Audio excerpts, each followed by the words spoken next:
Welcome to the Man of Recaps. This is Survivor Winners at War, Episode 4. The Blue Tribe returns from Tribal Council after just voting out Ethan. This was a big vote because Rob and Parvati know for sure they're on the bottom now, and Adam was totally left out of the vote. He thought he successfully was orchestrating a blindside on Parvati, but his alliance didn't like that he was trying to play both sides by telling Boston Rob about it, so they voted Ethan to put him in his place. I just did everything that you're not supposed to do in Survivor, and I had the hubris to think that I could get away with it. So now Adam starts really helping out around camp, being super nice to everyone, chopping coconuts and collecting firewood. Rob and Parvati try to talk to him like, hey, you're on the bottom now too, maybe join up with us. But he's like, no way, in fact, I'm not going to talk to you guys at all because I want to stay in the good graces of the majority alliance. But Rob and Parvati are masters of manipulation. Rob goes to Jeremy and Michelle and is like, hey, Adam came to us trying to work with us, turn on you guys. And they totally buy it. It worked like a charm. Their focus is now squarely on Adam and off of Rob and Parvati. Now on the Edge of Extinction. All four of them have an opportunity to earn a fire token by completing a tough physical challenge. They need to hike all the way around and up the island to a pile of 20 firewood, and one log at a time bring them all the way back down to their camp. At first they're like, hey, no sweat, at least it's something to do besides just sit around and stare at the sand. But soon they start to realize this is much more difficult than it seems. Natalie is in beast mode, she's doing okay, but it's Ethan in particular who's having a really hard time. There's some great inspiring moments as he wills himself to keep going,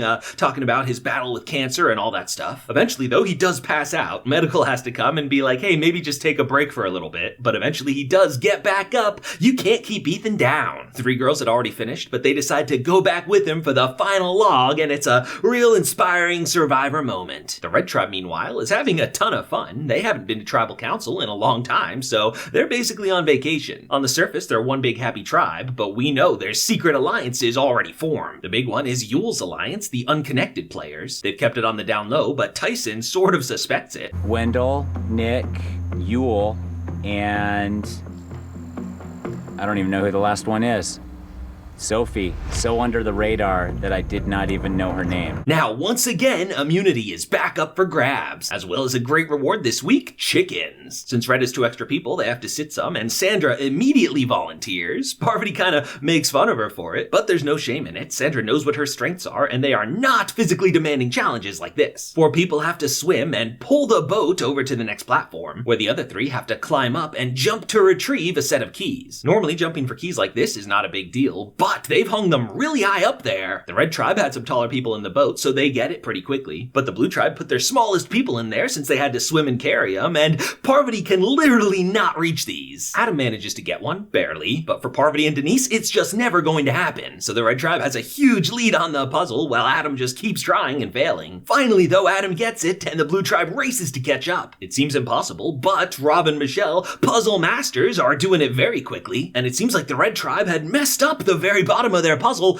They gotta basically start all over, and Blue Tribe comes back for the win! Yes, an epic comeback, and for the first time in a while, they're not going to Tribal Council. So Tyson's the first to act. He throws Nick out there as the person to vote off. It seems like an easy vote the whole tribe could agree on. He sort of blew the puzzle for them, and he doesn't really help out around camp. And it's perfect for Tyson because he's one of those unconnected players that he's worried about. Of course, though, Tyson's totally right in his suspicions about this unconnected person's alliance. They're not gonna let their friend Nick go home. They turn the vote around on Tyson. Tyson's a big threat because of his connections, especially on the other tribe. He and Boston Rob had a tight alliance last time they played together. Ironically, the connected players, who theoretically have relationships because they've played before, are not a unified front. Tony agrees with Tyson that it's better to vote out Nick, but Sandra wants Tyson gone immediately because he came after her way back at the beginning. So going into Tribal Council, the vote is still up in the air, but it comes out unanimously on Tyson. So Tyson is the 5th person voted out, off to Edge of Extinction. He has to bequeath his fire token to someone, but he's mad at his whole tribe right now for voting him out. So just for chaos, he gives it to Nick, the person he was just trying to vote out. Tyson shows up at Edge of Extinction and has a hilarious observation. Dude, you guys have so much firewood.